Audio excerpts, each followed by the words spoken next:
Hey guys, tonight we begin with the surprisingly strange history of chocolate.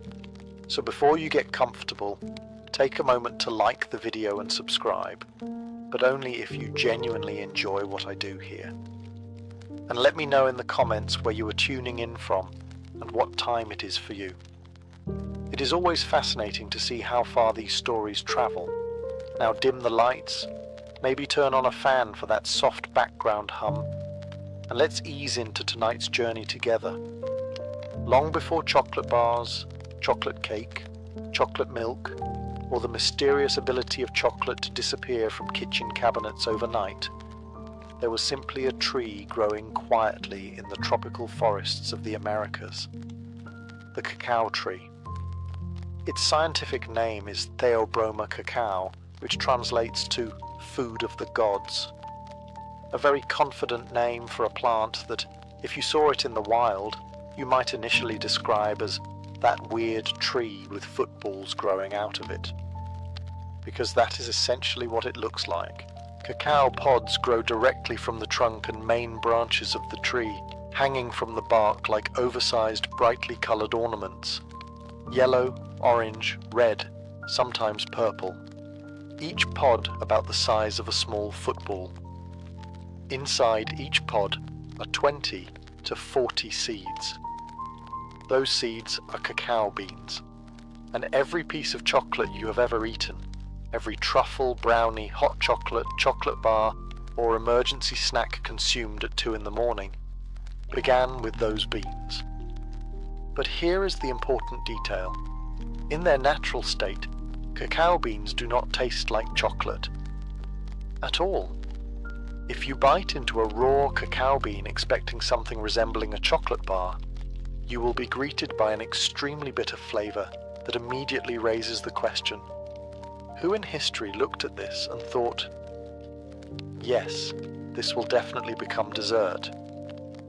The white pulp surrounding the beans inside the pod is sweet and fruity, but the beans themselves are sharp, bitter, and intense, which means the transformation into chocolate required experimentation.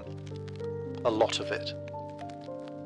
At some point in ancient history, someone harvested cacao pods, removed the beans, fermented them, dried them, roasted them, ground them into paste, mixed that paste with water, and finally drank the result.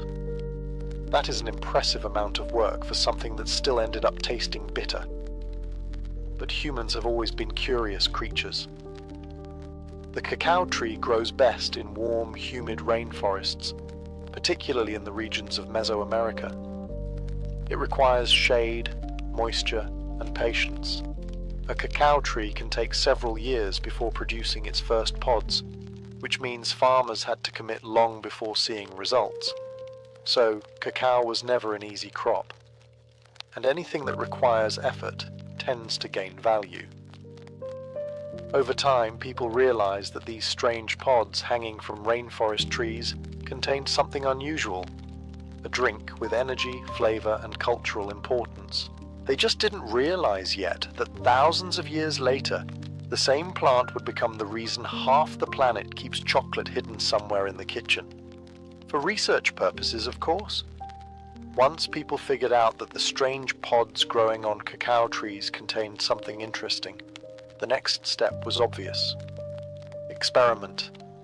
The earliest civilization believed to have done this were the Olmec, who lived along the Gulf Coast of what is now southern Mexico around 1500 BCE. They are one of the oldest known complex societies in Mesoamerica, famous for their massive stone head sculptures and for leaving behind just enough archaeological clues to keep historians busy. Unfortunately, the Olmec did not leave detailed cookbooks explaining their chocolate recipes, but archaeologists have discovered something almost as helpful: chemical traces of cacao in ancient pottery vessels. Residue from cacao compounds has been found inside jars and bowls dating back thousands of years, which strongly suggests that the Olmec were preparing cacao in some form. Most historians believe they created an early version of a cacao drink. The process likely began with harvesting cacao pods and removing the beans from their sticky white pulp. Those beans would then be fermented. a crucial step that begins developing the complex flavors associated with chocolate. After fermentation, the beans were dried and roasted. Roasting made the beans easier to grind and deepened the flavor. The roasted beans were then crushed into a thick paste. From there, the paste was mixed with water. And just like that, the first chocolate beverage was born. Although calling it chocolate in the modern sense might be a bit generous. There was no sugar, no milk, no whipped cream, no marshmallows floating on top. Just bitter cacao mixed with water and possibly herbs or spices. To modern taste buds, the drink probably resembled something closer to extremely strong, unsweetened cocoa, possibly with a slightly sour or earthy flavor.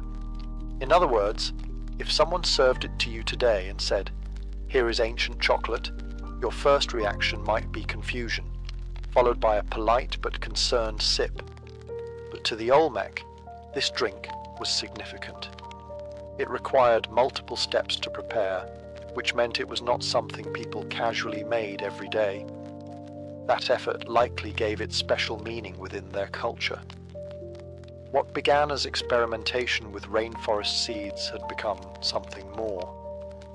The earliest version of chocolate had arrived. It was bitter, intense, and very far from becoming a candy bar.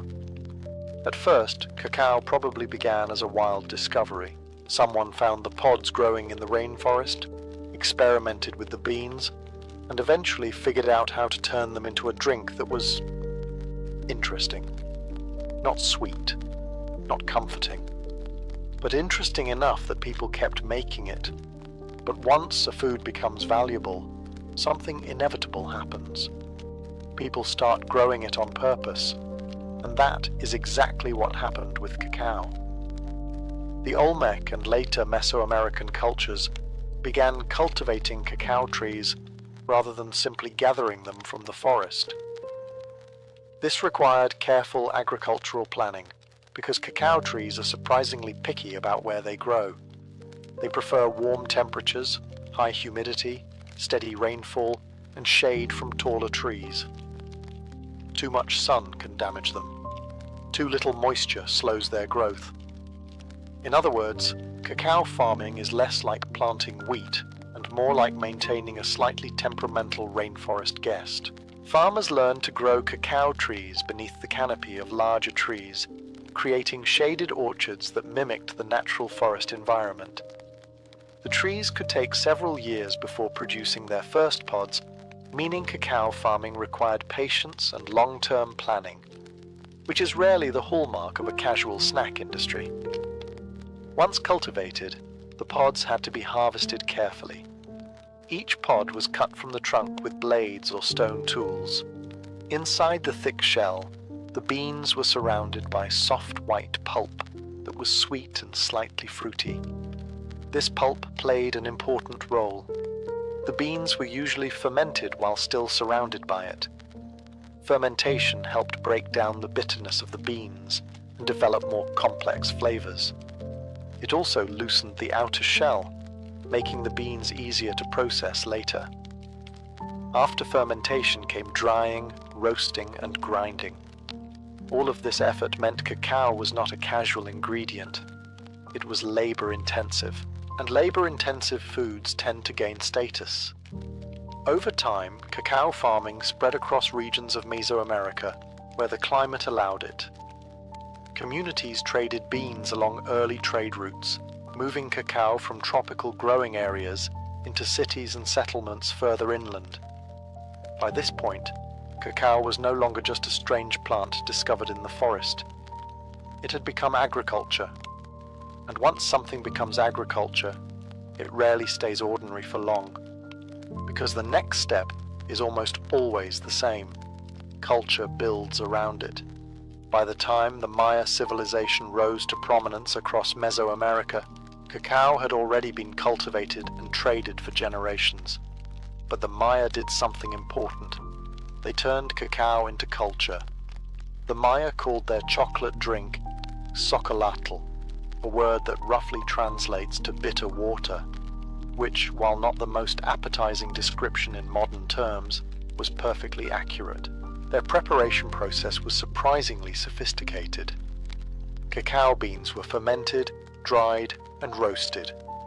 After roasting, the beans were cracked open and the inner nibs were ground on a flat stone surface called a metate, using a heavy stone roller. This grinding process created a thick cacao paste. That paste was then mixed with water and often flavored with other ingredients. Chili peppers were common, so were vanilla, flowers, maize, and occasionally honey. And then came the most theatrical step. The drink was poured back and forth between vessels, sometimes from a height, to create foam. Foam was important. A good chocolate drink was expected to have a thick, frothy top layer, and achieving that required skill. In fact, producing good foam was almost a form of culinary prestige. If your chocolate lacked foam, it suggested either poor preparation or mild social embarrassment. Imagine hosting an important feast and your chocolate shows up flat. Tragic. For the Maya, chocolate wasn't just something to drink casually after dinner. It was tied to ceremonies, political gatherings, and social status. Kings drank cacao during feasts. Nobles served it at celebrations. Ritual events often included chocolate beverages prepared with great care. Cacao vessels discovered by archaeologists often contain painted inscriptions identifying their contents as chocolate. Some even depict nobles holding cups of cacao, further showing how central the drink had become. Chocolate had moved beyond simple experimentation. It had become symbolic. The drink represented wealth, hospitality, and power. Serving chocolate at a gathering signaled importance. Refusing it would have been awkward, and while modern chocolate lovers might be surprised by the lack of sugar, the Maya clearly appreciated the complexity of cacao's flavor. Bitter, spicy, aromatic, and foamy. Not exactly dessert, but definitely memorable. Chocolate had officially entered the world of civilization, and it was beginning to gain serious cultural prestige. As cacao became more deeply woven into Maya society, it also became something else, a status symbol. Not everyone drank chocolate every day. Preparing cacao required time, effort, and access to the beans themselves. That meant chocolate naturally became associated with wealth and prestige. In royal courts, cacao drinks appeared at feasts, diplomatic meetings, and ceremonies. Nobles were often depicted in Maya artwork holding cacao vessels, sometimes decorated with intricate carvings and painted glyphs. These were not casual mugs, they were luxury cups. Some vessels were so elaborate that archaeologists can still identify them as chocolate containers simply by the hieroglyphs painted on their sides, which sometimes literally labeled them as cacao drinking vessels. Imagine owning a cup so fancy it announces its purpose to future historians. Chocolate was especially important in elite gatherings. During feasts, rulers would serve cacao drinks to honored guests as a display of hospitality and status. Offering chocolate was a way to demonstrate generosity and power. It also had an energizing reputation. Cacao contains compounds that stimulate the body, including caffeine and theobromine. While the Maya may not have known the chemistry, they certainly noticed the effects. Chocolate could wake you up. It could sharpen your focus. It could make long ceremonies a bit more tolerable, which is probably why rulers enjoyed it so much. Some historical depictions show nobles drinking cacao from tall cylindrical vessels, while attendants carefully poured the drink to produce that prized layer of foam on top. This wasn't just beverage service. It was performance. Serving chocolate required skill, presentation, and attention to detail. A well-prepared drink signaled refinement, while a poorly made one likely raised eyebrows across the banquet table. Cacao also played a role in important life events, marriage ceremonies, diplomatic alliances, and celebrations often included chocolate beverages as part of the ritual. It marked occasions, it honored guests, and it reinforced social hierarchy. Because when something is valuable enough to require special preparation and specialized cups, it rarely stays ordinary. Chocolate had become a luxury of the elite, still bitter, still spicy, but now officially associated with kings, nobles, and the powerful people who could afford to drink it regularly. Not bad for a bean growing quietly in the rainforest.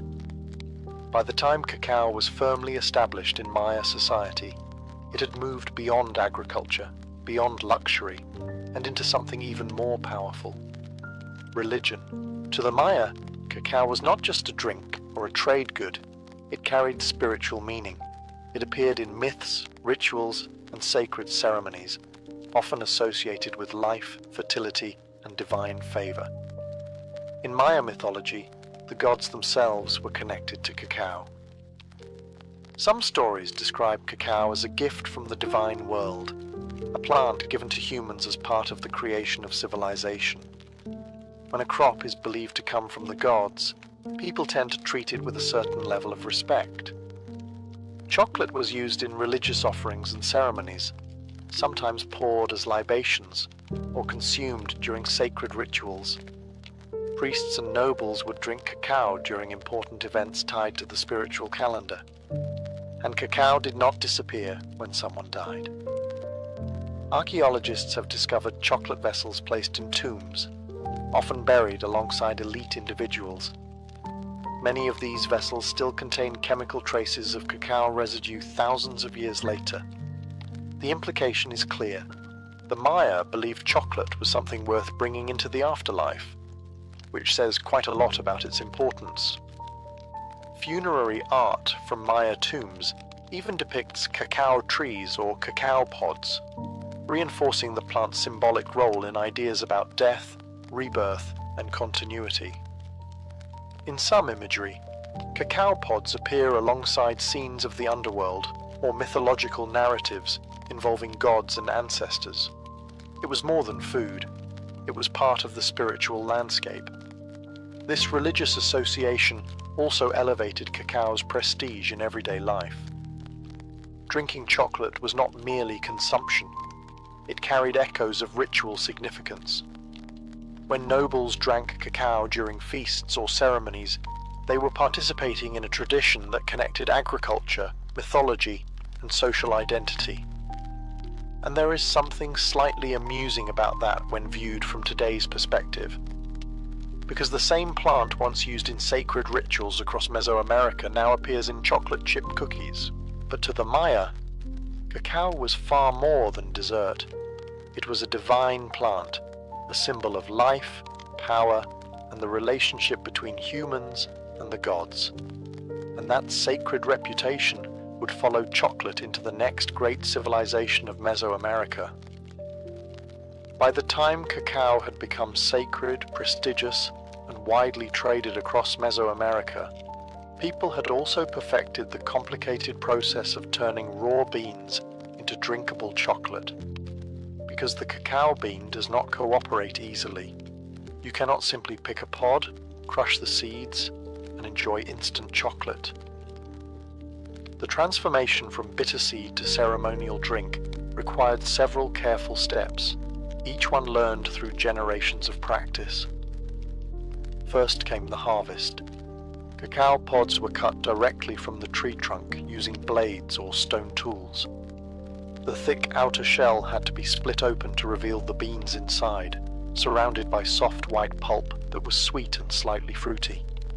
Then came fermentation. The beans, still covered in pulp, were left to ferment for several days. This step was essential. Fermentation changed the chemical structure of the beans, reducing bitterness and beginning the development of chocolate's characteristic flavor.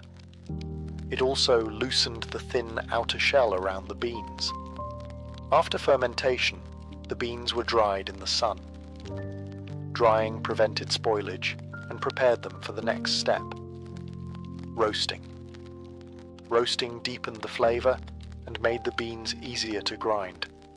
Once roasted, the beans were cracked open and the brittle shells removed, leaving behind the cacao nibs. These nibs were then ground into a paste using a stone grinding surface known as a metate. Grinding cacao was hard work. The beans had to be crushed repeatedly with a heavy stone roller until the oils in the nibs began to release, forming a thick, dark paste. That paste became the base for chocolate drinks. Water was added, along with spices depending on the recipe. Chili peppers were common, giving the drink a surprising heat. Other additions might include vanilla, flowers, honey, or maize. And then came the final step: foaming. The liquid chocolate was poured repeatedly between vessels from a height, sometimes dozens of times. This created a frothy foam on top, which was considered the most desirable part of the drink. If the foam was good, the chocolate was good, which meant that preparing chocolate was not just cooking, it was skill. A craft passed down through generations, transforming bitter rainforest seeds into one of the most important drinks in the ancient world. Centuries after the Maya had turned cacao into a sacred drink and cultural symbol, a new power rose in Mesoamerica: the Aztec Empire.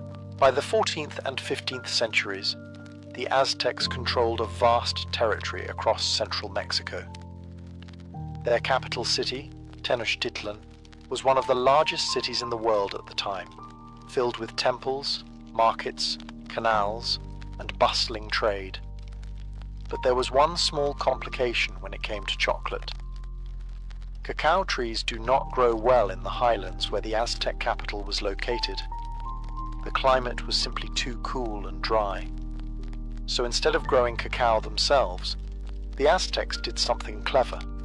They imported it. Regions with warm tropical climates, particularly along the southern edges of the empire, were required to send cacao beans as tribute.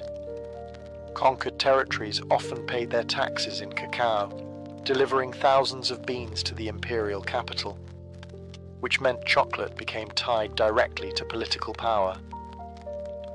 The empire did not just consume cacao, it controlled the supply. Merchants known as posteca transported cacao beans along trade routes stretching across Mesoamerica. These traders were respected figures, sometimes acting as diplomats and spies while managing long-distance commerce. Their cargo included many goods, but cacao was among the most valuable. By the time it reached Tenochtitlan, the beans had become part of a sophisticated economic and cultural system. Markets traded cacao alongside textiles, food, tools, and luxury items. And in the capital, cacao drinks were prepared in ways similar to earlier traditions, but often with their own Aztec variations. Spices, herbs, and chili peppers were common additions. Some recipes produced a thick, bitter beverage meant to energize warriors and nobles alike. Chocolate had fully entered the world of empire. What had once been a sacred drink in Maya courts was now part of a massive imperial system of tribute, trade, and social prestige. Cacao had become more than agriculture, more than ritual. It had become political. And in the Aztec world, political resources rarely stayed simple for long, because the next step for cacao was even stranger. It was about to become money. By the time the Aztec Empire reached its height, cacao beans had become something truly unusual. They were money, not metaphorically, literally. In Aztec markets, cacao beans were widely used as a form of currency. They were small, portable, and valuable enough that people could trade them for everyday goods and services. Historical records from Spanish observers describe entire market systems operating on cacao beans. A tamale might cost a few beans, a rabbit might cost around 30, a turkey could cost 100 beans or more. In other words, cacao functioned very much like coins, which leads to an amusing realization. For a period of time in history, chocolate was not just something you ate. It was something you could save, trade, and spend. Imagine walking into a market and buying lunch with chocolate. Honestly, not the worst financial system ever invented. Because cacao was so widely accepted as currency, people stored it carefully. Beans were counted, measured, and transported across trade routes like precious commodities. Merchants handled large quantities in woven bags, and records indicate that tribute payments from conquered regions often included thousands of cacao beans delivered to the imperial capital. But wherever money exists, so does creativity. Some individuals apparently attempted to cheat the system by creating counterfeit cacao beans. Reports describe fake beans made by hollowing out cacao shells and filling them with dirt or other materials. So yes, chocolate fraud existed long before modern banking scandals. Inspecting your cacao became important. Despite these occasional scams, cacao beans worked well as currency because they were valuable, but not too valuable. You could divide them easily into small payments, making them practical for everyday transactions. They were also desirable as a drink ingredient, meaning the currency itself had inherent value. You could spend your beans, or drink them, which is probably the only financial system where your savings account could literally be turned into a hot beverage. In the Aztec world, cacao was no longer just a sacred drink or luxury item. It was part of the economic foundation of society. Chocolate had officially become finance, and it was about to attract the attention of a very different group of people arriving from across the ocean. By the early 16th century, chocolate had become deeply woven into Aztec society. It was part ritual drink, part luxury item, and part currency, which is an unusually impressive list of responsibilities for a bean. At the center of this chocolate culture stood the Aztec emperor, Montezuma II. Spanish chroniclers who later wrote about their time in the Aztec capital described Montezuma as an enthusiastic consumer of cacao beverages. According to several accounts, the emperor drank multiple cups of chocolate every day, sometimes dozens. Naturally, these drinks were not served casually. They were presented in elaborate style. Attendants carried cacao in finely crafted vessels, often made of gold or decorated pottery. The drink was poured carefully into tall cups and presented to the emperor with ceremony. Some accounts even claim that the cups were used once and then discarded, a display of wealth meant to emphasize imperial power. Whether that detail is entirely accurate or slightly exaggerated by Spanish observers is debated by historians. But what is clear is that chocolate had become a drink of the elite. The Aztec version of chocolate was still very different from the sweet drinks and candy we know today. It was typically bitter, often flavored with chili peppers, flowers, vanilla, or other spices. The texture could be thick and frothy, and the flavor was strong. This beverage was believed to provide energy and vitality. Warriors, nobles, and rulers consumed cacao drinks for stamina and strength, particularly before long journeys or important events. Some descriptions even suggest that chocolate had a reputation as an aphrodisiac, which might explain Montezuma's enthusiasm. But chocolate was not only consumed by the emperor. Aztec nobles and high-ranking warriors also drank cacao during feasts and ceremonies. Serving chocolate was a sign of prestige and hospitality, reinforcing social hierarchies within the empire. At royal banquets, guests might be offered carefully prepared cacao drinks alongside other foods. The drink's foam, still considered the most desirable feature, was produced through skilled pouring techniques. In the Aztec world, chocolate had become a symbol of luxury and power. It fueled emperors, it rewarded warriors, it impressed guests, and soon it would impress a group of newcomers who had arrived from a continent that had never seen cacao before. Those newcomers were the Spanish, and their arrival would change the future of chocolate forever. While emperors like Montezuma enjoyed chocolate in golden cups, the real power of cacao in the Aztec world could be seen in a much busier place: the market. Aztec markets were enormous. The most famous one was in the city of Tlatelolco, where Spanish observers later claimed tens of thousands of people gathered daily to trade goods. Whether that number was slightly exaggerated or not, the scale was clearly impressive. Food, textiles, pottery, tools, jewelry, animals, spices, and countless other items were bought and sold. And right in the middle of this organized chaos was cacao. Merchants carried sacks filled with cacao beans, carefully measured and counted. Buyers used the beans to purchase everyday items, luxury goods, and sometimes even services. It was one of the most flexible forms of currency in the region. If you wanted lunch, you could pay with cacao. If you wanted clothing, you could pay with cacao.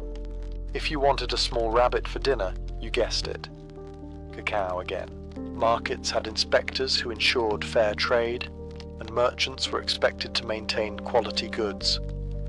Since cacao beans were used as currency, merchants paid close attention to their condition. Good beans were whole, dry, and properly fermented. Damaged beans were less valuable. Fake beans, as mentioned earlier, were a known problem. Imagine the awkward moment when someone tries to pay you with a cacao bean that suspiciously feels like it might contain dirt. That would definitely ruin the trust in your chocolate-based economy. Beyond the markets, cacao also moved through long-distance trade networks. Professional merchants known as Pochteca traveled across large regions transporting valuable goods between cities and cultures. These traders carried cacao beans along with other prized commodities like feathers, jade, textiles, and obsidian. Their journeys were not easy. Trade routes crossed mountains, forests, rivers, and territories controlled by rival groups. But cacao was valuable enough to justify the effort. In many ways, cacao connected the economic systems of Mesoamerica. It linked farmers growing cacao trees in tropical regions with merchants transporting the beans, and with urban markets where the beans were exchanged for goods. Chocolate was no longer just a drink. It was an entire economic ecosystem.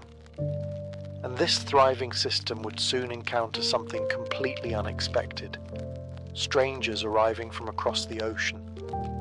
By the early 16th century, cacao was deeply embedded in the societies of Mesoamerica. It fueled trade, ritual, politics, and everyday life. And then, in 1519, something appeared on the horizon that no one in the Aztec world had ever seen before: Spanish ships. When Hernán Cortés and his expedition arrived on the coast of Mexico, they encountered a complex civilization unlike anything Europeans had seen in the Americas before. Cities with massive temples, sophisticated markets, organized agriculture, and, somewhat surprisingly to the Spanish, a population that drank large quantities of a dark, bitter beverage made from cacao. At first, the Spanish did not quite understand what they were looking at. To them, cacao beans seemed like an unusual curiosity. But they quickly noticed something important. People valued them. Markets used them as currency. Nobles drank cacao during ceremonies. Tribute payments included large quantities of beans sent to the imperial capital. When a product appears everywhere in an economy, it tends to attract attention.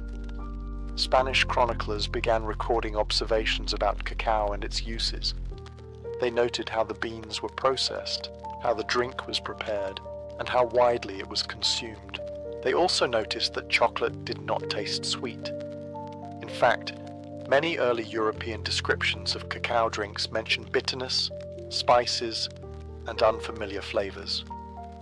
To Spanish palates, the drink was unusual and intense. But the Spanish were practical observers. They understood value when they saw it. Cortés himself reportedly recognized that cacao beans functioned as currency within Aztec markets. In letters sent back to Spain, he described how the beans were used in trade and how important they were to the local economy. That alone made cacao interesting. But something else caught their attention. The drink seemed energizing. Warriors consumed it. Nobles enjoyed it before ceremonies. It appeared to provide stamina and alertness, likely due to the natural stimulants in cacao. To the Spanish, this combination of economic value and stimulating beverage was intriguing. They had encountered a plant that functioned simultaneously as food, drink, and money. Naturally, they began thinking about what would happen if it reached Europe. At that moment, cacao was still entirely American. But that would not remain true for long, because once the Spanish understood its potential, they began preparing to take chocolate across the Atlantic. And that journey would change chocolate forever. Once the Spanish had begun to understand the importance of cacao in Mesoamerican society, the next logical step was simple. Try it. And the results were mixed. Early Spanish observers described cacao drinks as dark, bitter, and heavily spiced. The beverage was usually mixed with chili peppers, herbs, or maize, and it was served cold or at room temperature. To people who had grown up drinking wine, beer, or sweetened fruit beverages, this was a very unfamiliar experience. Imagine expecting something resembling dessert, and instead receiving a thick, bitter drink with chilly heat and no sugar. It was not exactly love at first sip. Some Spanish chroniclers wrote about cacao with curiosity, while others described it with mild confusion. The flavor profile was intense and unusual, especially without the sweetness that modern chocolate depends on. But even if the taste required adjustment, the Spanish noticed something else. The drink was energizing. Cacao contains natural stimulants such as caffeine and theobromine, which can increase alertness and reduce fatigue. The Aztecs had long associated cacao drinks with stamina, especially for warriors and travelers. The Spanish began to notice the same effect. And once a food or drink proves useful, people tend to experiment with improving it. Spanish settlers and missionaries began modifying cacao recipes. One obvious change was the addition of sweeteners. Sugar was already widely used in Europe, and when it was mixed with cacao, the drink became far more appealing to European tastes. Other ingredients such as cinnamon and vanilla were also introduced. These adjustments softened the bitterness and created a more balanced flavor. Slowly, the drink transformed. The cacao beverage that had once been bitter, spicy, and ceremonial began evolving into something smoother and sweeter. At this point, however, chocolate was still a drink. Chocolate bars, candy, and desserts were centuries away. But the Spanish had discovered something important. Cacao was valuable. It had economic significance, cultural importance, and the potential to become a popular beverage far beyond the Americas. All that remained was to carry it across the ocean. And once cacao reached Europe, the story of chocolate would enter an entirely new chapter. Once the Spanish realized that cacao was both valuable and culturally important, the next step was almost inevitable. They took it home. Sometime in the early 16th century, cacao beans began traveling across the Atlantic on Spanish ships returning from the Americas. Along with gold, silver, and other goods taken from the New World, sacks of cacao made their way to Spain. At first, chocolate remained something of a curiosity. Most Europeans had never seen cacao before. They certainly had never tasted anything like it. The drink was still bitter and unfamiliar, and the preparation process was complicated compared to everyday beverages like wine or beer. But the Spanish had already begun experimenting. Instead of preparing chocolate exactly as the Aztecs had done, they modified the recipe to better match European tastes. The most important change was the addition of sugar. sugar had become increasingly popular in Europe, especially among wealthy households. When mixed with cacao, it transformed the drink completely. The bitterness softened. The flavor became smoother. Suddenly, chocolate tasted far less like a strange medicinal beverage and far more like something people might actually enjoy. Cinnamon and vanilla were often added as well, giving the drink a warm, aromatic flavor that fit comfortably within European culinary traditions. Chocolate also underwent another small transformation. It became hot. In Mesoamerica, cacao drinks were often served cool or at room temperature. But Europeans began heating the beverage, creating a warm drink that resembled other popular drinks of the time. Hot chocolate was born. At first, chocolate remained a luxury drink reserved for Spanish elites. The beans still had to be imported from overseas, and the process of grinding and preparing cacao was labor-intensive. Drinking chocolate became fashionable among the Spanish aristocracy, who enjoyed it during social gatherings and court life. From Spain, chocolate slowly spread to other parts of Europe: France, Italy, England. Each country adopted the drink and modified it slightly according to local taste. But even as chocolate spread across Europe, one thing remained true. It was still a drink. The solid chocolate bar, the version most familiar today, had not yet been invented. But the transformation had already begun. The sacred drink of Mesoamerican civilizations was becoming Europe's newest luxury obsession. By the time cacao reached Europe in the 16th century, the world that had first cultivated and celebrated chocolate was already changing dramatically. The Spanish conquest of the Americas reshaped the political and cultural landscape of Mesoamerica. The Aztec Empire collapsed after the fall of Tenochtitlan in 1521, and Spanish colonial rule spread across the region. With that change came a transformation in how cacao was produced and traded. For centuries, cacao had been part of a complex system of agriculture, religion, and commerce among Mesoamerican civilizations. It had been sacred to the Maya, currency to the Aztecs, and an essential part of ceremonies, feasts, and political life. But under Spanish colonial rule, cacao began to shift from sacred commodity to global export. Plantations expanded in tropical regions suitable for cacao cultivation. Indigenous farming knowledge remained essential, but production increasingly served European demand. Cacao beans were harvested, processed, and shipped across the Atlantic to satisfy growing interest in chocolate beverages among European elites. The cultural meaning of cacao was slowly changing. For the Maya and Aztecs, chocolate had been tied to myth, ritual, and social hierarchy. It symbolized divine gifts, royal power, and economic exchange. In Europe, chocolate began to take on a different identity. It became fashionable. Aristocrats drank chocolate during social gatherings, often served alongside other luxury goods imported from distant colonies. Specialized chocolate cups and silver stirring tools appeared in wealthy households. The drink was no longer associated with ancient gods or sacred ceremonies. Instead, it became part of elite European culture. Yet the story of chocolate still carried echoes of its origins. Every cup prepared in European courts depended on cacao beans grown in the same tropical regions where ancient civilizations had first cultivated the tree. The transformation was remarkable. A bitter ceremonial drink from the rainforests of Mesoamerica had crossed an ocean and entered an entirely different cultural world.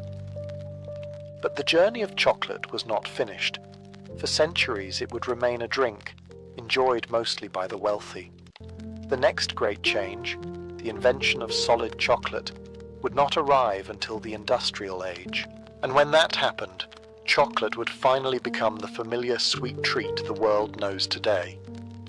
But its ancient past, rooted in rainforests, rituals, and empires, would always remain part of its story.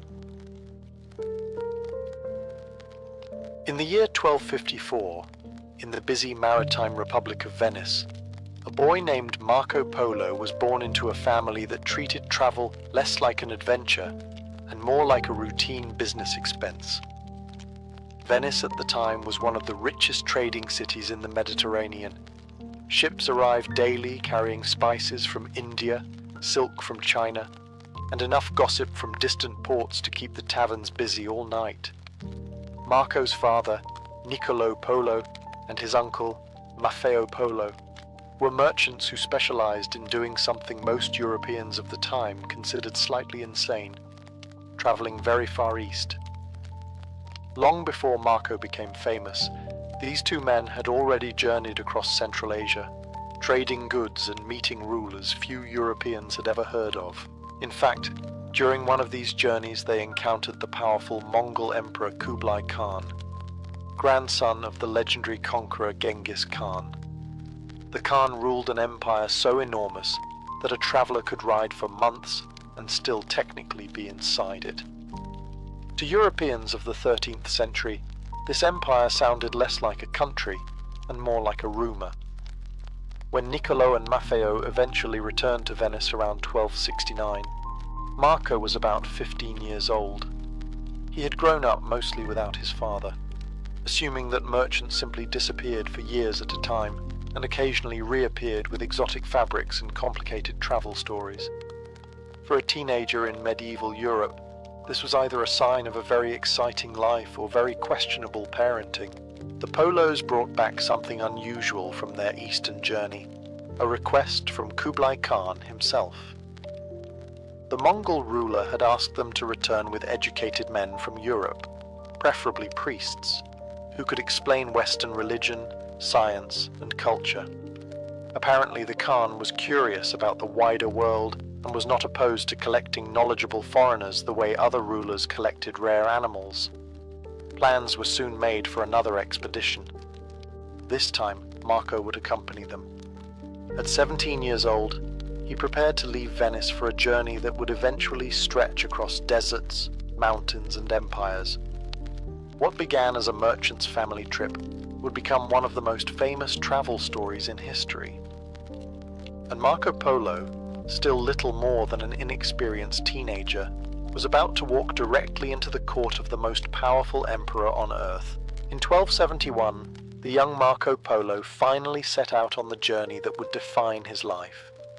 He was about 17 years old, which is an age when most people are still trying to decide what they want for dinner, let alone preparing to cross half the known world. But the Polo family did not specialize in modest plans. Marco traveled with his father, Niccolo Polo, and his uncle, Maffeo Polo. Their destination lay somewhere deep inside the vast Mongol Empire ruled by Kublai Khan. Getting there would require patience, endurance, and a willingness to accept that the word comfortable would not appear again for several years. The journey began from Venice and moved across the Mediterranean toward the eastern trade routes. The Polos traveled through the ports of the Levant and then inland across the rugged landscapes of Anatolia and Persia. These were not tourist routes with welcoming inns and helpful signposts. Travel meant dust, bandits, unpredictable weather, and the constant possibility that your camel might simply decide it had reached its personal limit. From Persia, the travelers moved deeper into Central Asia, following the vast commercial network known today as the Silk Road. This was not a single road, but a web of caravan routes stretching across deserts, mountains, and steppe grasslands. Merchants carried silk, spices, precious stones, horses, ivory, and occasionally rumors of strange inventions from the East. For Marco, the journey was an education far beyond anything available in medieval European schools. He encountered new languages, religions, and customs. Cities in Central Asia were filled with Persians, Turks, Arabs, Mongols, Indians, and Chinese traders. Markets overflowed with goods he had never imagined existed. One of the most difficult stretches of their trip led them across the enormous Pamir Mountains, sometimes called the roof of the world. The air was thin, the terrain harsh, and the weather unpredictable. Travelers described it as a place where even birds seemed reluctant to fly. After the mountains came the vast and dangerous Gobi Desert. Crossing it required careful planning, reliable guides, and enough water to survive days of barren landscape. Sandstorms could erase trails, and travelers often depended entirely on caravan knowledge passed down for generations. Years passed as the Polos slowly advanced eastward. What began as a teenage adventure was becoming an epic migration. Finally, after roughly 4 years of travel, Marco Polo approached the magnificent capital of the Mongol Empire, the city the Mongols called Khanbalik, and waiting there was the emperor himself. After nearly 4 years of travel across mountains, deserts, and caravan cities, Marco Polo and his family finally reached the heart of the Mongol Empire. Their destination was the grand imperial capital known as Khanbalik, a vast city that would later become modern Beijing. For a young Venetian who had grown up among narrow canals and crowded stone buildings, the scale of the place must have felt overwhelming. Khanbalik was not merely a city. It was a political machine designed to run one of the largest empires the world had ever seen. At its center ruled the powerful Mongol emperor Kublai Khan, grandson of the legendary conqueror Genghis Khan. By the time Marco arrived, Kublai Khan controlled territories stretching from the Pacific Ocean deep into Central Asia, governing millions of people across dozens of cultures.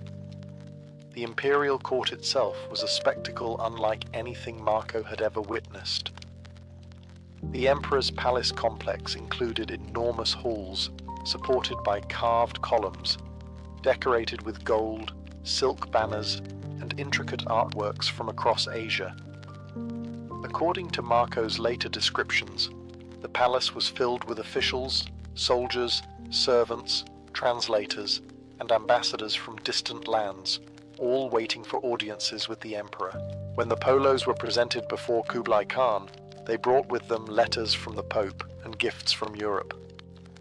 The Khan had previously shown curiosity about Western knowledge, and he welcomed foreign visitors who could provide new perspectives about the distant lands beyond his empire. Marco Polo quickly attracted the emperor's attention. Unlike many travelers who only stayed briefly at court, Marco impressed Kublai Khan with his intelligence, curiosity, and ability to observe and report on distant places. The emperor valued capable administrators and trusted individuals who could travel across his enormous empire and bring back reliable information. Rather than treating Marco simply as a visitor, Kublai Khan eventually placed him in service to the imperial administration. For the next many years, Marco would travel on official assignments throughout the Mongol territories. These missions allowed him to witness cities, trade routes, and cultures few Europeans had ever seen. Life at the Mongol court was disciplined, but astonishingly cosmopolitan. Officials from China, Persia, Central Asia, and the Middle East worked side by side. Multiple languages were spoken daily, and new ideas circulated constantly through the imperial bureaucracy. For Marco Polo, the court of Kublai Khan was not merely a destination, it became the center of his world. Living in the capital of the Mongol Empire gave Marco Polo a front-row seat to one of the greatest cities of the medieval world. The Mongols called it Khanbalik, meaning City of the Khan, while later generations would know it as Beijing. To Marco, who had grown up in the canals of Venice, the city felt almost impossibly vast. Khanbalik was carefully planned. Wide avenues cut through the city in straight lines, something unusual for medieval urban design. High defensive walls surrounded the capital, with massive gates guarded by soldiers of the Mongol Imperial Army. Inside those walls lived officials, merchants, craftsmen, scholars, and traders from every corner of Asia. At the center of the city stood the enormous palace complex of Kublai Khan. Marco later described it as one of the grandest structures he had ever seen. The palace halls were supported by richly painted pillars, and the roofs were decorated with shining tiles that glittered under the sun. Silk banners and embroidered fabrics hung along the corridors, displaying the wealth of an empire that stretched across continents. The imperial court itself was a carefully organized spectacle. Each day officials gathered to present reports, discuss taxation, trade, military affairs, and governance. Messengers arrived constantly with news from distant provinces, sometimes from thousands of kilometers away. Kublai Khan presided over these meetings with an authority that left little doubt about who ruled the empire. Marco was fascinated by the diversity of people at court. Persians, Chinese scholars, Central Asian traders, and Mongol nobles all interacted within the imperial administration. Translators moved between languages constantly, allowing the empire to function despite its enormous cultural variety. Markets throughout Khan Balik overflowed with goods from across Eurasia, spices from India, pearls from the Persian Gulf, silk from Chinese workshops, and precious stones from Central Asia filled merchant stalls. Traders from distant lands came to the capital hoping to profit from the wealth of the Mongol Empire. Perhaps most impressive to Marco was the organization of the city itself. Roads were maintained, officials kept order, and supplies of grain and food arrived regularly from surrounding regions. The government maintained enormous granaries to prevent famine in difficult years. To a European traveler of the 13th century, the city appeared astonishingly advanced. Marco Polo had arrived expecting to see a distant and exotic land. Instead, he found one of the most sophisticated capitals on earth. Life in the service of Kublai Khan was not limited to attending court ceremonies or admiring palace architecture. The emperor ruled an empire so enormous that no single ruler could possibly see all of it personally. Instead, he relied on trusted envoys and administrators to travel across his territories and report back. Among those chosen for this task was the young Venetian, Marco Polo. Marco later wrote that the Khan appreciated curious and intelligent observers. Someone who could travel long distances, notice details, and explain what was happening in distant provinces was far more valuable than someone who simply bowed well during palace ceremonies. Marco apparently proved himself useful in this role. Over the years, he was sent on various missions across the Mongol domains. These journeys carried him through regions that few Europeans had ever seen. From the fertile plains of northern China to the remote trading cities of Central Asia, Marco traveled as an official representative of the emperor. Travel under Mongol authority had one major advantage: protection. The Mongol Empire maintained an impressive system of law and order along its main routes. Merchants and envoys often carried official tablets of authority, allowing them safe passage through imperial territory. This stability was one of the reasons trade across Asia flourished during Mongol rule. During his travels, Marco encountered enormous cities filled with artisans, scholars, and traders. Some were larger and more prosperous than anything in Europe at the time. Chinese cities in particular astonished him with their population size, advanced infrastructure, and bustling markets. Marco also observed the administrative systems that kept the empire functioning. Local governors collected taxes, managed irrigation systems, and supervised trade routes. Officials kept records, enforced regulations, and ensured that goods continued moving across the empire's commercial networks. For the Venetian traveler, these missions were more than government assignments. They were opportunities to explore unfamiliar landscapes and cultures.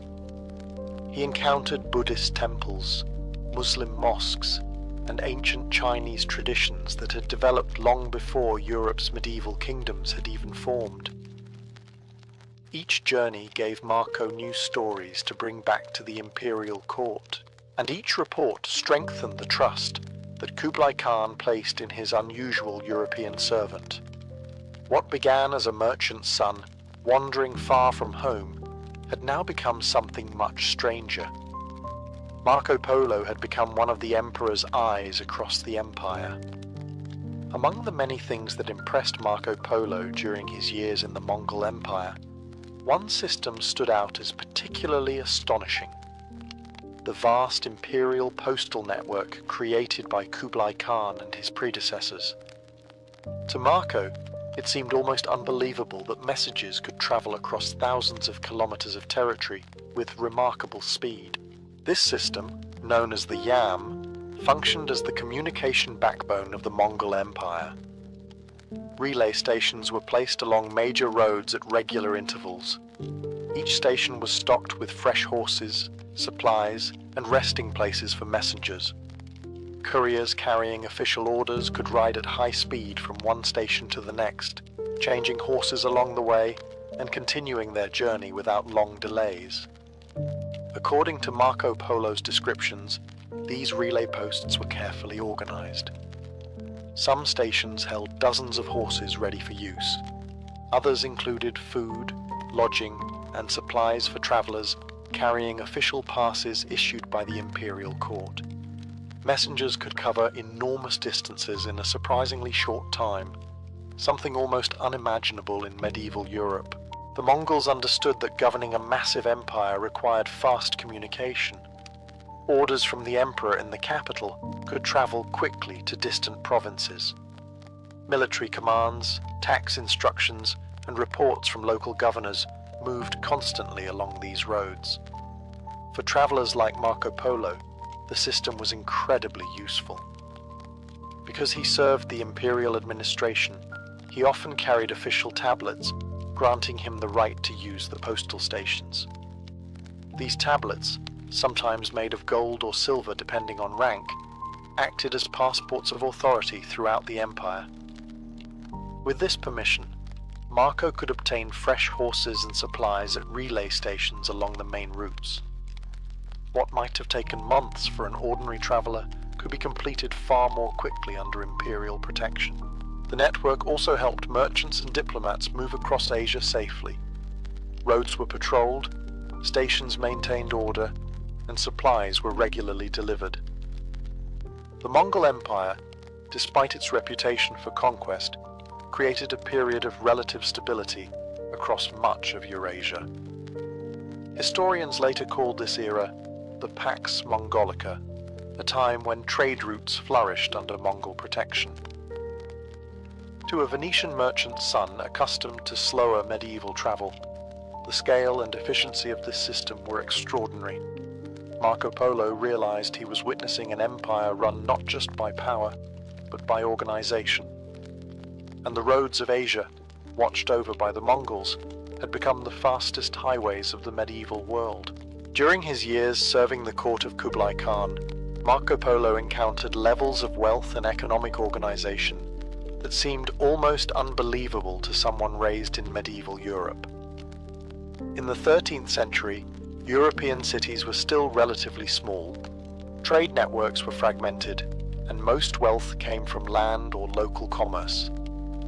In contrast, the Mongol Empire managed an enormous and interconnected economy stretching across much of Asia.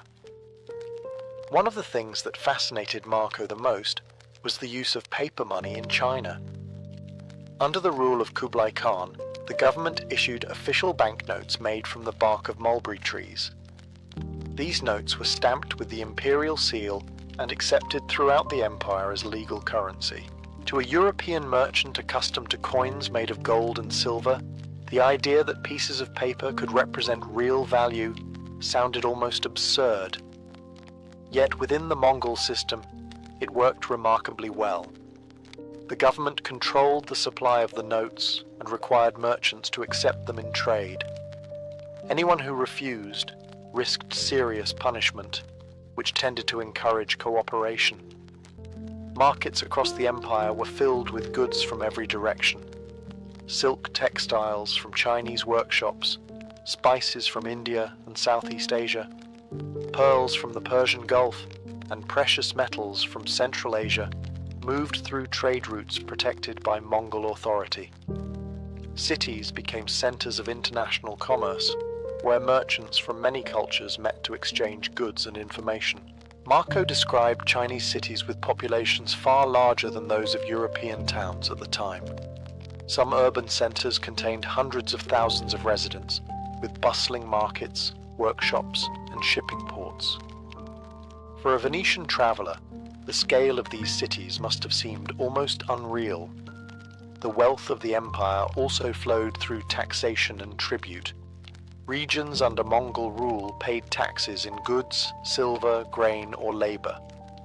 These resources helped support the imperial court, the military, and the enormous administrative system required to govern such vast territories. Even the emperor's palace reflected this prosperity. Banquets held at the court of Kublai Khan included foods and luxuries gathered from across Asia. Silk garments, fine ceramics, and elaborate decorations surrounded the imperial household. For Marco Polo, these experiences challenged many assumptions Europeans held about the East. Asia was not some distant and mysterious frontier. In many ways, it was richer, larger, and more organized than anything Europe could yet offer. For many years, Marco Polo lived comfortably within the vast realm of Kublai Khan. The Venetian traveler had gained the emperor's trust, served on official missions across the empire, and witnessed the wealth and organization of cities few Europeans could even imagine. Yet despite the privileges of life at court, one problem slowly became impossible to ignore. Marco and his family were very far from home. By the time the Polos had spent more than 15 years in the Mongol Empire, they began to worry that returning to Venice might become impossible if they waited too long. The empire was vast but unpredictable, and rulers could change quickly. The longer they stayed, the greater the chance that circumstances might trap them permanently in Asia. Unfortunately for the Polos, leaving was not easy.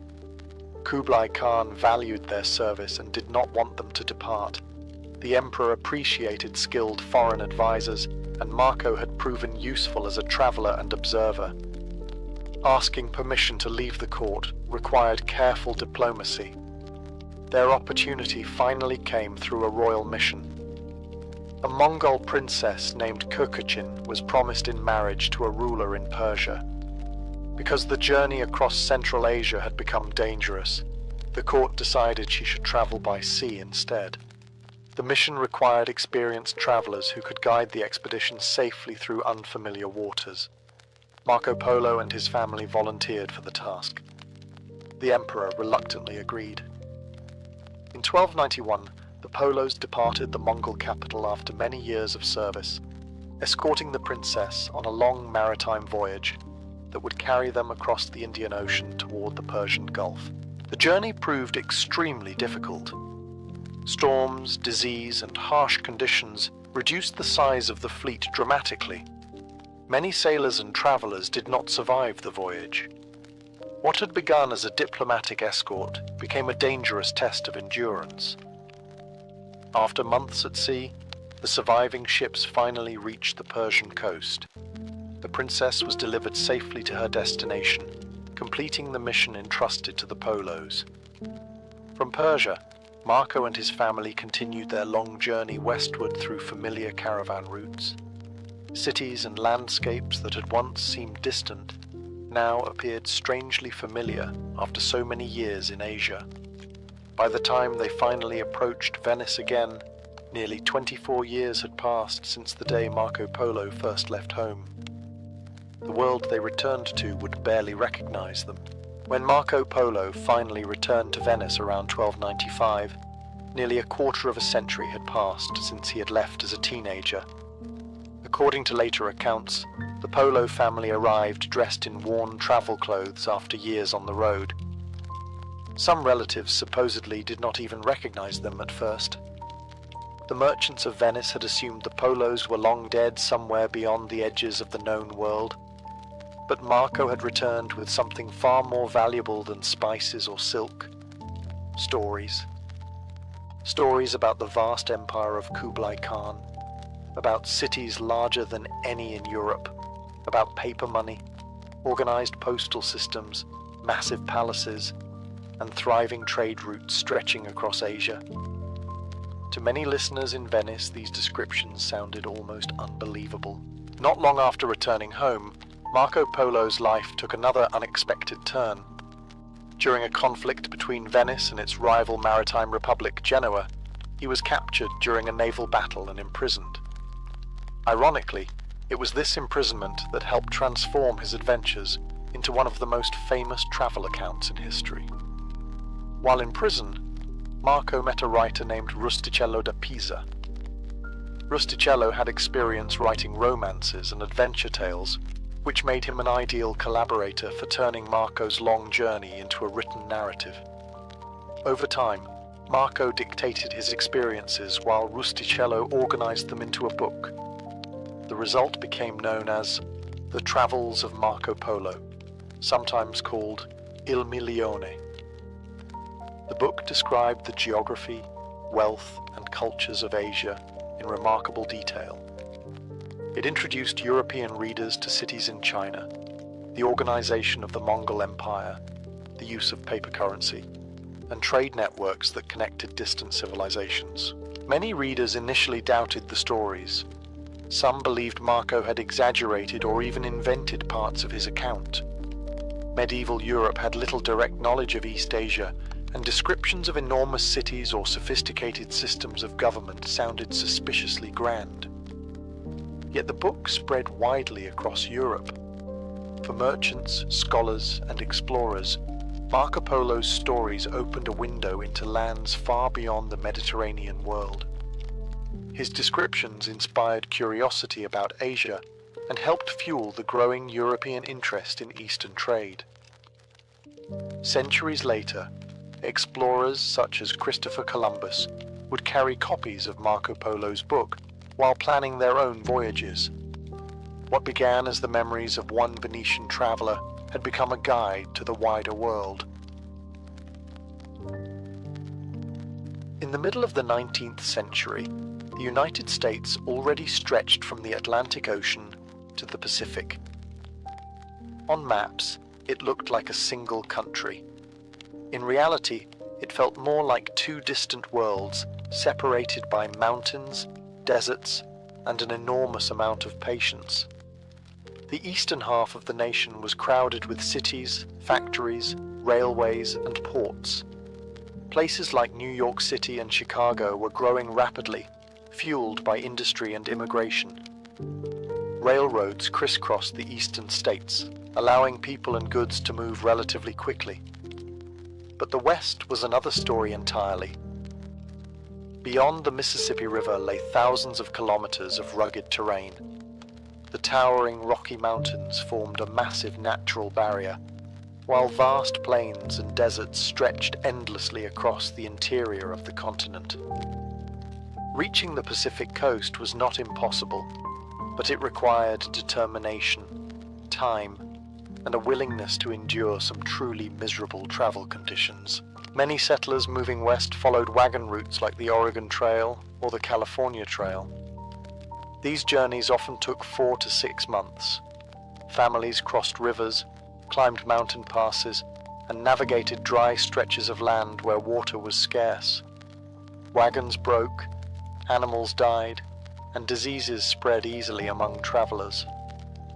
Other people chose a different route, sailing all the way around the southern tip of South America, past the dangerous waters of Cape Horn. This sea voyage could take months and was famous for violent storms and treacherous winds. There was also a shorter, but still difficult option. Travelers could sail to Central America, cross the narrow land bridge of Panama by mule or canoe, and then board another ship to California. It was faster than sailing around South America, but disease, heat, and poor infrastructure made the journey risky. All of this became especially important after the discovery of gold in California in 1848. The California Gold Rush attracted hundreds of thousands of fortune seekers from around the world. Suddenly, the Western Territories were no longer remote outposts. They were booming regions filled with miners, merchants, and new settlements. Yet the question remained: how could such a vast country stay connected? Moving people, supplies, and information across the continent was slow and unreliable. What the nation needed was something faster, stronger, and far more ambitious. It needed a railway that could cross the entire continent. As the United States expanded westward during the 19th century, the idea of building a railroad across the entire continent began to capture the imagination of politicians, businessmen, and engineers. The country was growing quickly, but its geography still acted like a giant obstacle course.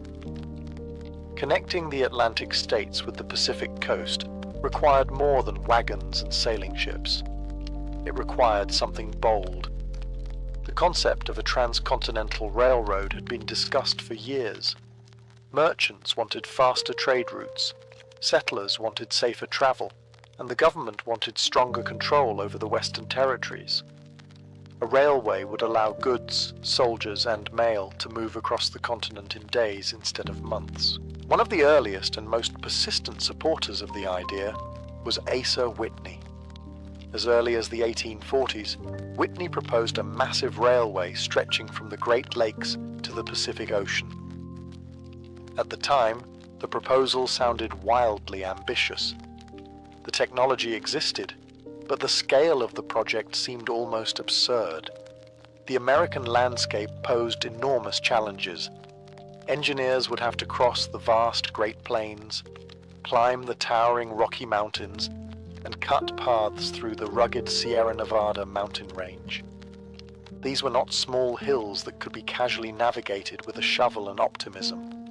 They were some of the most formidable natural barriers on the continent. Politics complicated things further. Northern and southern states argued for years over where the railroad should run. Each region wanted the route to pass through its territory, bringing economic growth and influence. As debates dragged on in Congress, the project remained an idea rather than a reality. Then the American Civil War changed everything. With southern states no longer represented in Congress, the federal government finally approved legislation to begin construction of the railroad. In 1862, Abraham Lincoln signed the Pacific Railway Act. This law authorized the construction of a transcontinental railroad and provided government loans and land grants to companies willing to build it. Two major companies took on the challenge. The Union Pacific Railroad would build westward from Omaha, Nebraska. Meanwhile, the Central Pacific Railroad would begin in Sacramento, California, building eastward toward the mountains. Somewhere in the middle of the continent, the two rail lines would meet. Between those two starting points lay thousands of kilometers of wilderness, mountains, and uncertainty. The greatest engineering project in American history had begun. With the passage of the Pacific Railway Act, the enormous task of building the Transcontinental Railroad officially began. One of the companies assigned to this project was the Union Pacific Railroad. Its mission sounded simple on paper: start in the central United States and build westward until the rails met the line coming from California. In reality, the task was anything but simple. Construction began in 1865 near the town of Omaha, which sat along the Missouri River. From there, the railroad would stretch across the enormous Great Plains. At first glance, the plains looked like an easy place to build a railroad. The land was mostly flat, open, and free of mountains. But appearances were misleading. The region was vast, windy, and often harsh. Workers faced extreme heat in summer and freezing cold in winter. Supplies had to be transported long distances, and the railroad crews were constantly moving farther into remote territory, where towns and infrastructure barely existed. Labor for the Union Pacific came largely from Irish immigrants Civil War veterans, and other laborers searching for steady work. Conditions were difficult. The work involved laying track, building bridges, leveling ground, and blasting through obstacles. Accidents were common, and the pace of construction was relentless. The railroad companies were paid partly by the number of kilometers of track they completed. This created enormous pressure to build quickly.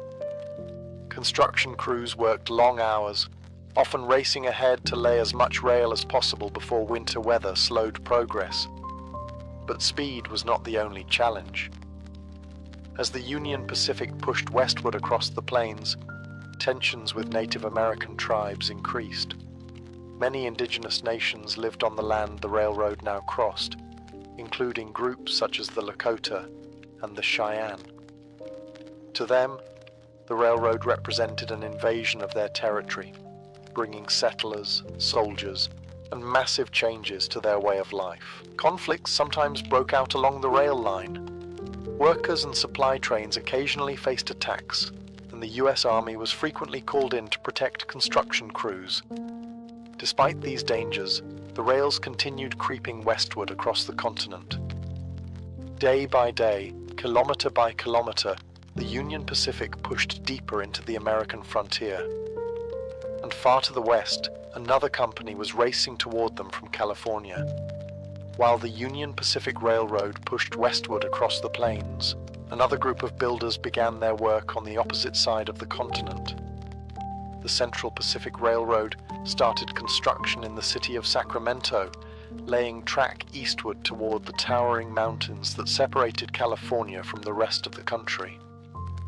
If the plains posed challenges for the Union Pacific, the Central Pacific faced something far more intimidating. Directly in their path stood the massive wall of the Sierra Nevada mountain range. These mountains rose steeply from the California valleys, with peaks covered in snow for much of the year. Building a railroad through them meant carving tunnels through solid granite, blasting cliffs, and laying track along narrow mountain ledges.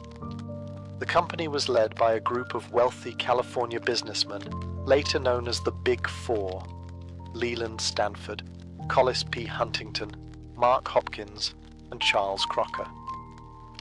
They were determined to complete the western half of the railroad, even though the engineering challenges seemed nearly impossible. Labor soon became the company's biggest problem. Many workers initially hired for the project quit when they realized how dangerous the job was. The mountains required blasting rock with explosives, hanging from cliffs to drill tunnels, and working in brutal winter storms. Snow sometimes buried construction camps under several meters of ice and packed snow. To solve the labor shortage, the Central Pacific began hiring large numbers of Chinese immigrant workers. Thousands of laborers from southern China eventually joined the railroad crews. These workers proved incredibly skilled, disciplined, and resilient under extreme conditions. Chinese crews carved tunnels through solid rock, laid track along steep mountain slopes, and worked through blizzards that would have stopped most other construction projects. In winter, workers sometimes lived inside snow tunnels, dug beneath massive drifts simply to survive the freezing temperatures. The Sierra Nevada became one of the greatest obstacles of the entire railroad. Yet slowly, almost stubbornly, the Central Pacific advanced eastward. Tunnel by tunnel, bridge by bridge, rail by rail, the line pushed across the mountains. Beyond those peaks lay the open deserts of Nevada and Utah, and somewhere far beyond the horizon, another railroad was racing toward them from the east. By the late 1860s, the race to build the Transcontinental Railroad had become a contest of speed, endurance, and sheer determination.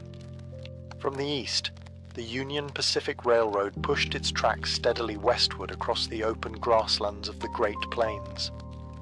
From the west, the Central Pacific Railroad emerged from the mountains of the Sierra Nevada and moved eastward into the deserts of Nevada and Utah. Between them lay hundreds of kilometers of raw landscape. Once the Central Pacific crews descended from the Sierra Nevada, they entered the harsh terrain of the Great Basin. This region was dry, windy, and sparsely populated. Water was scarce. Temperatures swung dramatically between scorching summers and freezing winters, and the nearest settlements were often extremely far apart. Yet, compared to the granite walls of the mountains, the open desert offered one advantage: fewer tunnels. Chinese railroad workers continued to form the backbone of the Central Pacific labor force. Thousands of them laid rails across Nevada's barren valleys with remarkable speed. Their camps moved constantly eastward as the line advanced, carrying tools, food supplies, and construction equipment across the desert. Meanwhile, the Union Pacific crews faced their own difficulties as they approached the mountains from the opposite direction. After crossing the plains, their route climbed gradually toward the rugged terrain of the Rocky Mountains, and later the Wasatch Range. Construction became more complicated in these regions. Bridges had to be built across rivers and canyons, while tunnels were cut through rocky slopes. Engineers constantly searched for routes that could support rail lines without dangerously steep gradients. Despite the difficult terrain, both companies pushed forward at astonishing speed. Crews sometimes laid several kilometers of track in a single day. The faster they worked, the more land grants and government payments the companies received under the terms of the Pacific Railway Act. Competition between the two companies grew intense. Neither side wanted the other to claim more territory or financial rewards. Survey teams raced ahead to mark routes, construction crews worked late into the night, and supply trains delivered iron rails, wooden ties, and equipment to the rapidly moving work camps. As the rail lines advanced deeper into Utah territory, it became clear that the two companies were finally approaching each other. The vast continent that once separated east and west was slowly shrinking. Soon, the rails would meet. By the spring of 1869, the two great railroad companies racing across the continent were finally approaching each other in the rugged landscapes of Utah territory. The Union Pacific Railroad had pushed westward across the plains and mountains, while the Central Pacific Railroad had carved its way through the Sierra Nevada and across the deserts of Nevada. Now both companies knew the finish line was near. The closer they came, the more intense the competition became.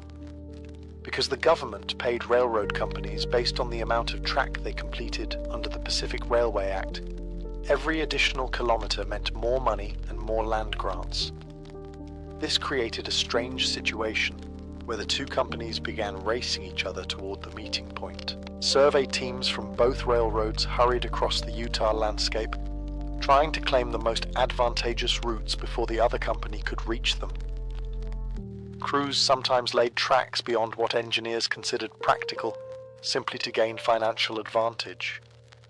For a brief period, the competition became almost absurd. In some areas, the companies built parallel lines of track running side by side across the same valleys. Workers from the rival railroads could literally see each other while hammering rails into the ground. Construction crews worked at remarkable speed. The Central Pacific Railroad employed thousands of Chinese laborers who had already proven their skill in the mountains. These workers became famous for their efficiency. On one remarkable day in April 1869, a Central Pacific crew managed to lay nearly 16 kilometers of track in a single day, an astonishing achievement for the time. Meanwhile, the Union Pacific Railroad continued advancing from the east, with crews composed largely of Irish immigrants and Civil War veterans. Their camps moved constantly westward, hauling rails, ties, and equipment behind them.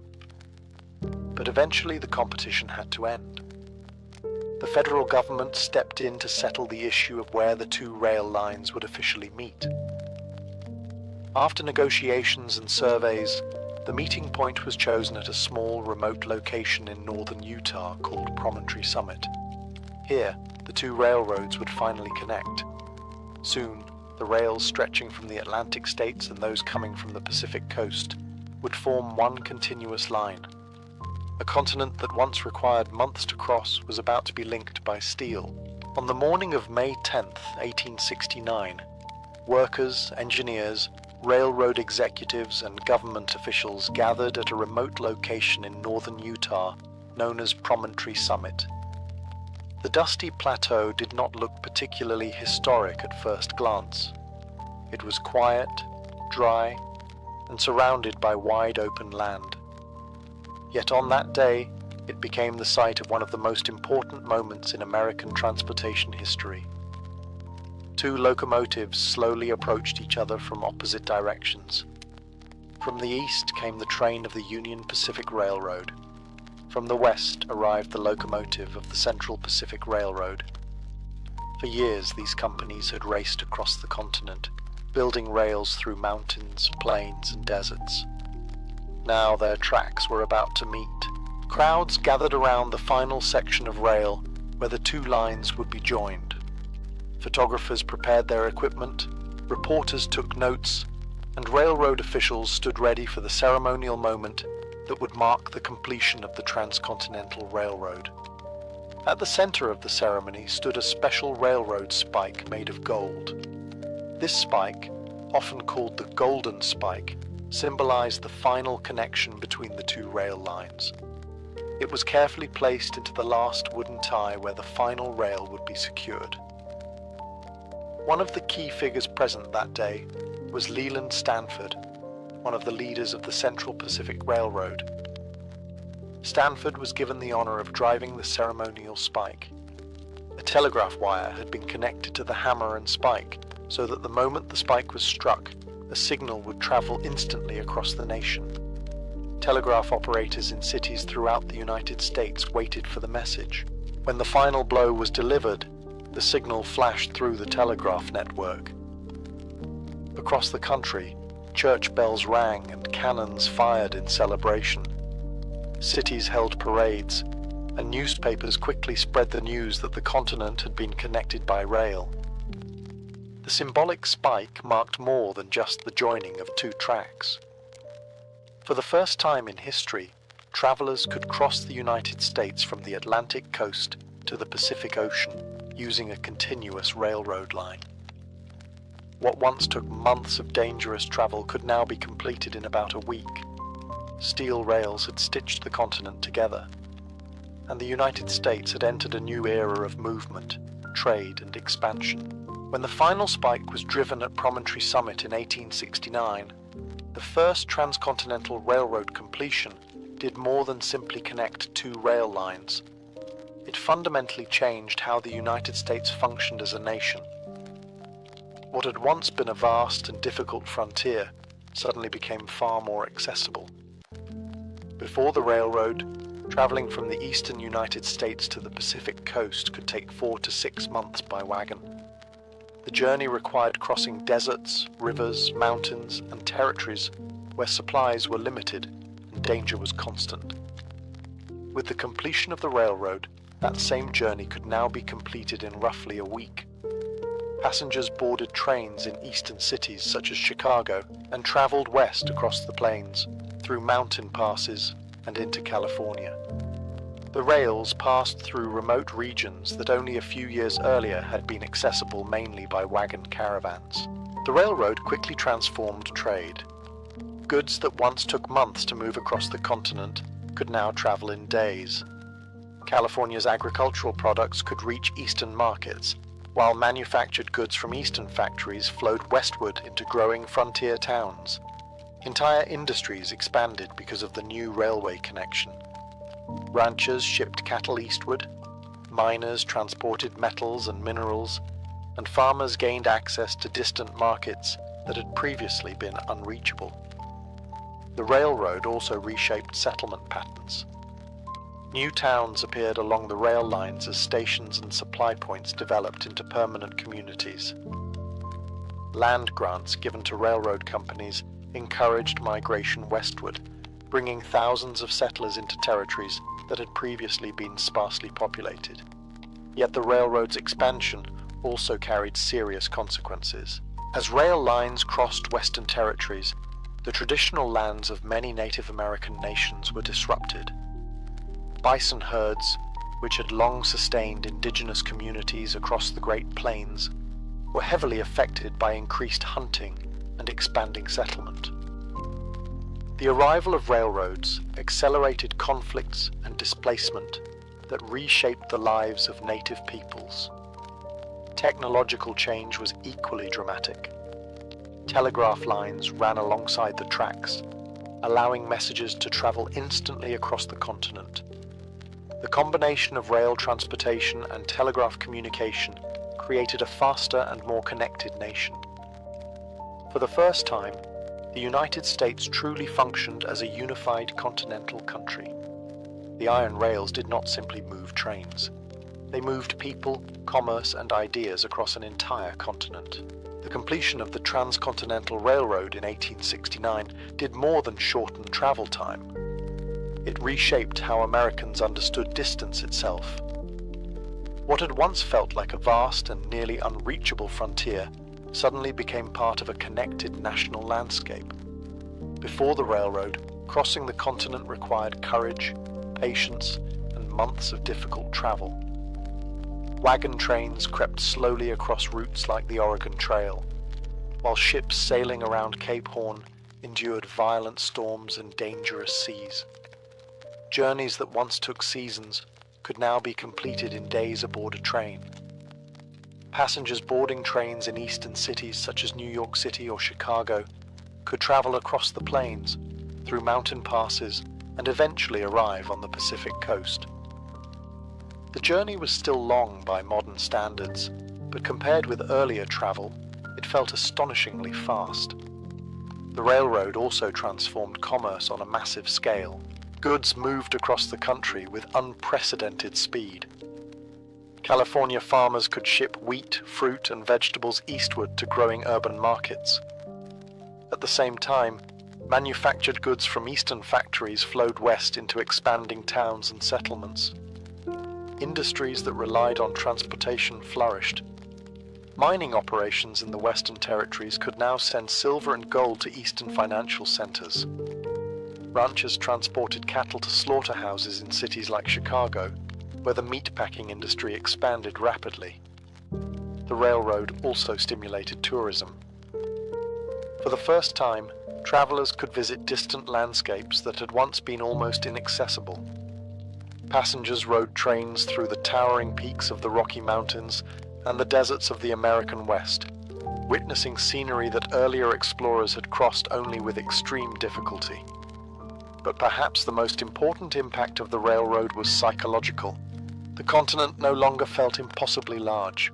The United States now had a transportation system that connected oceans, cities, farms, and frontier settlements. Messages traveled quickly along telegraph wires that followed the rail lines, while trains carried people and goods between regions that had once seemed worlds apart. In many ways, the Transcontinental Railroad echoed the great trade routes of earlier centuries, such as the Silk Road that once linked Asia and Europe. Just as those ancient routes had connected distant civilizations. To understand the customs of the Mongol imperial court, one must begin not with palaces or cities, but with the wide grasslands of the Eurasian steppe. The Mongols were originally nomadic pastoralists who lived in a world defined by open horizons, herds of animals, and constant movement. Their homes were portable felt tents known as jurs. Their wealth was measured largely in horses and livestock, and their society revolved around mobility, survival, and loyalty to clan leaders. This steppe culture shaped the Mongol elite long before they ruled the largest land empire in history. The transformation began under the leadership of Genghis Khan in the early 13th century. By uniting previously rival tribes of the Mongolian steppe, he created a powerful military and political system built on discipline, loyalty, and merit. His armies expanded outward with astonishing speed, conquering territories across Central Asia, Persia, China, and Eastern Europe, Within a few decades, the Mongol Empire stretched across much of Eurasia. Despite ruling cities filled with millions of people, Mongol leaders never abandoned the traditions of their nomadic past. Even emperors who governed sophisticated urban capitals continued to value steppe customs such as horse riding, hunting, and communal feasting. These traditions became central features of Mongol court life. By the time of Kublai Khan, grandson of Genghis Khan, the Mongol Empire had developed a complex imperial court that blended nomadic traditions with the administrative structures of the civilizations it governed. Kublai ruled much of China and established his capital at Khanbalik, the city later known as Beijing. The court there was a fascinating mixture of cultures. Mongol nobles maintained their traditional clothing, hunting practices, and equestrian culture.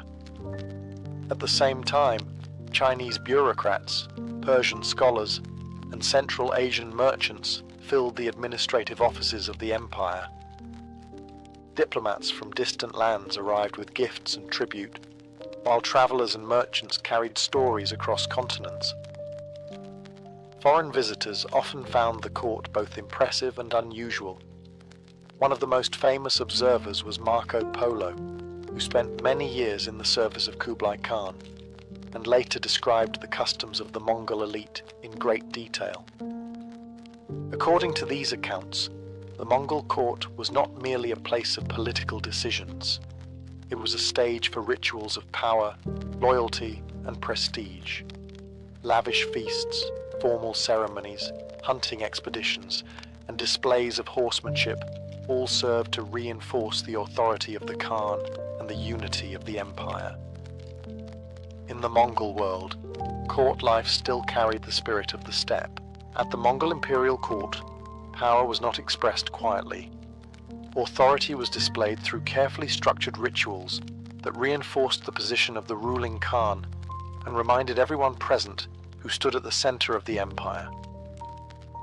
Every meeting, audience, and diplomatic exchange followed customs designed to demonstrate respect and hierarchy. When visitors entered the court of Kublai Khan, they stepped into an environment where protocol mattered deeply. Foreign ambassadors, merchants, and officials arriving from distant lands were required to follow specific ceremonial rules before approaching the ruler. These rituals were meant to symbolize the Khan's authority over a vast and diverse empire. Visitors were often instructed to bow or kneel before the emperor, acknowledging his supreme position. In some cases, envoys presented tribute gifts brought from their homelands. These gifts might include rare animals, precious metals, fine textiles, or objects of artistic craftsmanship. The presentation of such offerings was not simply generosity, it represented recognition of the Khan's prestige and influence. The Mongol court regularly welcomed ambassadors from many different cultures. Delegations arrived from regions such as Persia, Central Asia, Korea, and various kingdoms across East Asia. Occasionally, travelers from Europe appeared as well, including the Venetian merchant Marco Polo, who later described the impressive organization of the court. One striking feature of Mongol diplomacy was its cosmopolitan nature. Unlike many medieval courts that focused primarily on their own cultural traditions, the Mongol leadership often welcomed administrators and advisors from many backgrounds. Chinese officials managed bureaucratic records, Persian scholars contributed knowledge of astronomy and medicine, and merchants from Central Asia helped coordinate trade across the empire. Yet despite this diversity, the central authority of the Khan remained unquestioned. Ceremonial gatherings often took place in enormous halls decorated with silk banners and elaborate fabrics. Officials stood in carefully arranged positions according to rank. Guards and attendants surrounded the emperor's throne, ensuring both security and order during court sessions. These rituals also served practical purposes. In an empire that stretched across thousands of kilometers, clear displays of authority helped maintain unity. Diplomats and provincial leaders returned to their regions with vivid impressions of the Khan's power and wealth. For foreign observers, the court could feel overwhelming. The scale of the gatherings, the variety of languages spoken, and the strict ceremonial rules created an atmosphere unlike anything many visitors had experienced before. At the Mongol court, diplomacy was not merely conversation. It was theatre, carefully staged to remind the world who ruled the largest empire on earth. Lavish feasts were among the most important social and political customs of the Mongol imperial court. These gatherings were not simply about food. They were demonstrations of wealth, unity, and loyalty to the ruler. A great banquet showed the power of the Khan, the prosperity of the empire, and the bonds that connected nobles, generals, and visiting diplomats. At the court of Kublai Khan, feasts could involve hundreds or even thousands of guests. Nobles from across the empire gathered alongside military commanders, court officials, and foreign envoys. Visitors such as Marco Polo later described these gatherings as some of the most impressive spectacles in the Mongol world. The food itself reflected both steppe traditions and the diverse regions of the empire. Mongol cuisine remained heavily focused on meat and dairy products, a reflection of their nomadic heritage. Large quantities of roasted lamb, mutton, and horse meat were served during major celebrations.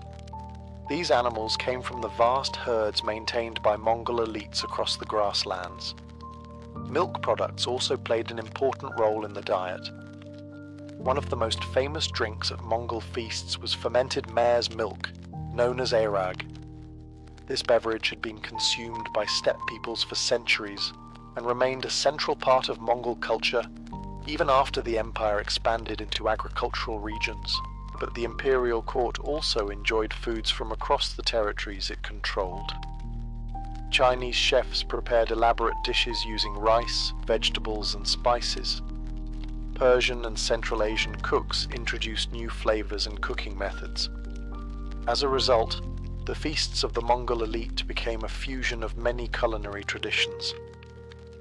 Serving food at these banquets followed strict etiquette. Attendants carried trays of dishes through the great halls, while guests sat according to rank and status. Nobles closest to the Khan received the greatest honors, while lower-ranking officials sat farther away from the center of attention. The emperor himself often presided over these meals, seated on an elevated throne or platform.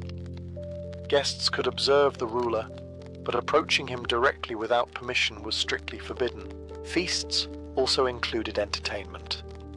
Musicians performed with instruments from different cultures across the empire, while dancers and storytellers provided additional spectacle.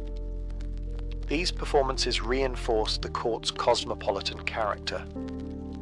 For the Mongol elite, such banquets were more than celebrations. They were rituals of power that displayed the wealth, unity, and reach of an empire stretching across continents. Among the Mongol elite, few activities carried more prestige than the royal hunt. To outsiders, it might appear to be simple sport, but within Mongol culture, hunting had deep roots in the traditions of the steppe. It trained warriors, reinforced discipline, and demonstrated the power of the ruling Khan. Long before the Mongols ruled cities and palaces, they lived as nomadic horsemen across the grasslands of Central Asia. Survival on the steppe required skill with horses, bows, and teamwork. Hunting large animals was both a source of food and a form of military training. These traditions remained central to Mongol court life even after the empire expanded across Eurasia. At the court of Kublai Khan, grand hunting expeditions were organized regularly.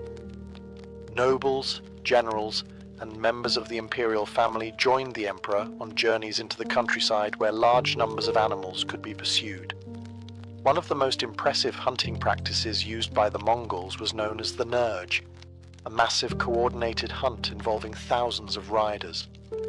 Participants formed an enormous circle across the landscape, gradually tightening the ring as they rode forward. Animals within the circle were slowly driven toward the center, where hunters could capture or kill them. This method required remarkable organization and discipline. Riders had to maintain formation across vast distances, sometimes stretching for kilometers. Breaking the line or allowing animals to escape could be punished severely, because the hunt also served as a form of military training. The animals hunted during these expeditions varied depending on the region. Deer, wild horses, antelope, and even wolves might be pursued. Falcons and trained hunting birds were sometimes used as well, combining traditional steppe hunting methods with specialized skills of falconry. These hunts were not limited to practical purposes. They were also important social events, where the Mongol elite gathered outside the formal environment of the imperial court. Nobles demonstrated their riding skills, archery, and physical strength while building bonds with fellow members of the ruling class. Observers like Marco Polo described how enormous these hunting expeditions could become. Entire camps traveled with the emperor, including soldiers, attendants, cooks, and servants. The mobile court moved across the landscape like a traveling city. In many ways, the royal hunt symbolized the identity of the Mongol ruling class. Even while governing vast cities and complex administrations, the Mongol elite remained proud horsemen of the steppe. And on the open plains, far from palace walls, they returned to the traditions that had built their empire. If there was one symbol that defined the Mongol elite, it was the horse. Long before they ruled vast cities and commanded imperial bureaucracies, the Mongols were riders of the steppe. Their entire way of life revolved around horses, and this deep connection remained central to court culture, even after the empire expanded across Eurasia. For Mongol nobles, horsemanship was not simply a useful skill. It was a fundamental part of identity. From childhood, boys and girls learned to ride almost as soon as they could walk. Life on the steppe required mobility, and horses allowed families to move with their herds across enormous distances of grassland. The armies of Genghis Khan owed much of their success to this culture of riding. Mongol warriors were famous for their ability to control horses with extraordinary precision. They could fire arrows accurately while riding at high speed, change direction rapidly during battle, and travel long distances with minimal supplies. Even at the imperial court of Kublai Khan, the importance of horses remained obvious. The Khan maintained vast herds that supplied the court with mounts for hunting, military campaigns, and ceremonial events. These herds numbered in the thousands and were carefully managed by specialized attendants and herders. Horses also played an important role in communication across the empire. The Mongols developed an efficient relay system of postal stations where fresh horses waited for messengers traveling long distances. Riders carrying official orders could move quickly from one station to another, allowing information to travel across thousands of kilometers of territory. For the Mongol elite, horses were also a display of prestige. Nobles often owned large numbers of high-quality mounts, and certain horses were valued for their strength, endurance, and speed. Beautiful saddles, decorated bridles, and elaborate riding gear reflected both wealth and status. Ceremonial occasions sometimes included impressive displays of horsemanship. Riders performed difficult maneuvers or demonstrated their ability to shoot arrows accurately while galloping across open ground. These performances reminded observers that the Mongol rulers were not simply administrators in palaces, they were descendants of nomadic warriors. Travelers such as Marco Polo often remarked on the extraordinary riding skills of the Mongols. To European visitors accustomed to slower cavalry traditions, Mongol riders seemed almost inseparable from their horses. Even as the empire grew more urban and complex, the horse remained the heart of Mongol culture. Without it, the Mongol Empire would never have existed. Among the many elite customs of the Mongol court, falconry held a special place. To outsiders, it might appear to be a leisurely pastime, but for the Mongol aristocracy, it represented skill, prestige, and a deep connection to their nomadic traditions. Hunting with trained birds of prey had long been practiced across the Eurasian steppe, and Mongol rulers elevated the practice into a grand imperial activity. At the court of Kublai Khan, falconry became one of the most admired skills among nobles. Members of the ruling class often kept trained hawks, falcons, and eagles that were used during hunting expeditions. These birds were carefully raised and trained by specialized handlers who understood how to prepare them for hunting in open landscapes. The birds themselves were remarkable hunters. Falcons could dive through the air at incredible speed to strike smaller prey such as birds and hares.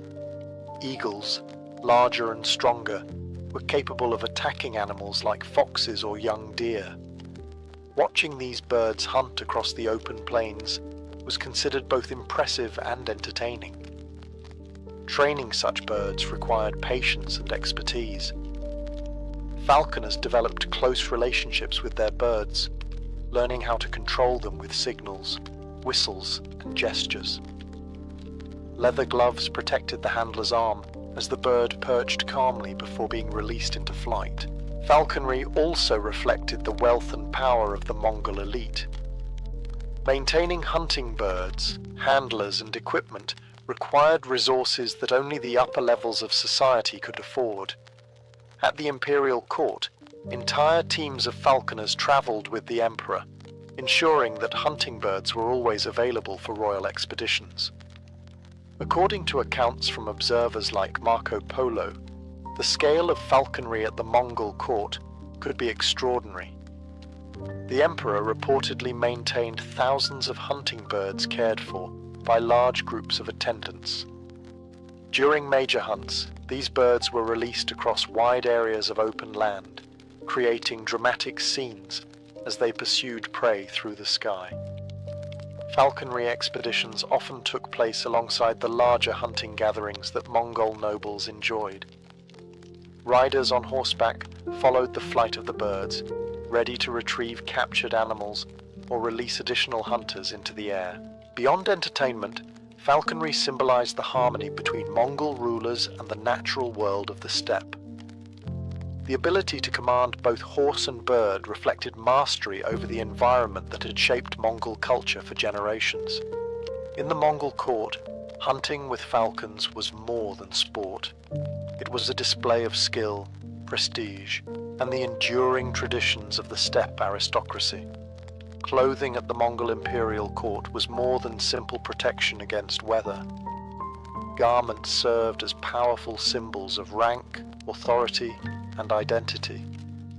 Among the Mongol elite, what a person wore could reveal their position in the empire's complex social hierarchy.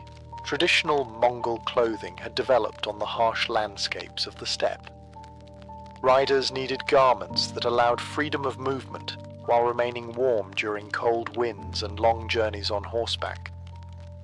One of the most common garments was the deel, a long robe tied at the waist with a belt. This design allowed riders to stay comfortable while traveling long distances across open grasslands. Even when the Mongols ruled sophisticated cities, this basic clothing style remained popular among nobles. At the court of Kublai Khan, traditional steppe clothing mixed with luxurious materials gathered from across the empire. Silk robes from Chinese workshops, fine fabrics from Central Asia, and richly embroidered garments became common among members of the ruling class. Colors and decorations often reflected rank. High-ranking nobles might wear robes decorated with intricate patterns or trimmed with valuable fur. Certain garments were reserved for important ceremonies or official gatherings at court. The Mongol rulers also used clothing as a form of political reward. The Khan sometimes presented robes of honor to loyal officials or visiting diplomats. Receiving such a garment symbolized favor from the emperor and could strengthen alliances across the empire. These ceremonial robes became part of a broader system of imperial prestige. By distributing valuable clothing and gifts, the ruler demonstrated generosity while reinforcing loyalty among nobles and officials. Headwear also played an important role in court fashion. Mongol nobles often wore distinctive hats that indicated status or regional identity. Some were decorated with fur or feathers, while others displayed precious ornaments.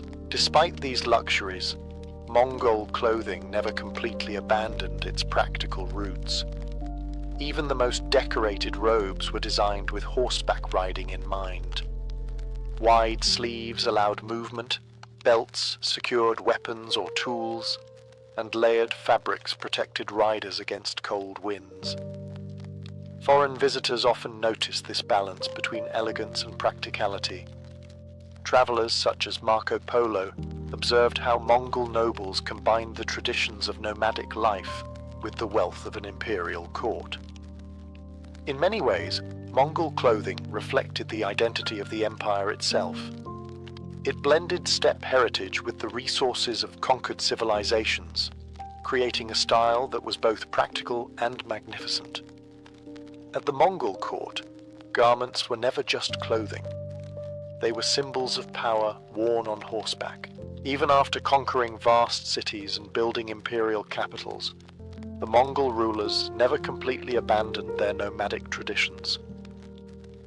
One of the most distinctive features of Mongol court life was its mobility.